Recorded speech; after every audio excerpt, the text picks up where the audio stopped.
মাননীয় জনগণ, কাকে ভোট দিয়ে আপনারা বিজয় করলেন?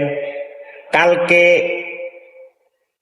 কলার দোকানে গেলাম, 1 ডজন কলা 420 টাকা বলতেছে। আমরা কোন দেশে আছি? লেমু হচ্ছে 1 পিস লেমুর দাম 30 টাকা। আমাদের মতন সাধারণ মানুষ যারা আছে তারা কি খেতে পারবে?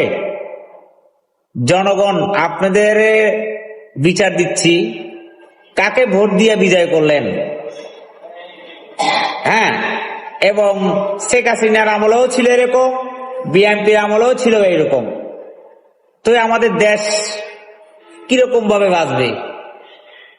মাননীয় জনগণ, আপনারা ভিডিওটা শেয়ার করে দেন, অন্যের কাছে পৌঁছায় দেন। মাননীয় স্পিকার যারা আছেন অবশ্যই আমার এই ভিডিওটা শেয়ার করে দিবেন। সবাইকে আসসালামু আলাইকুম, সবাই ভালো থাকবেন।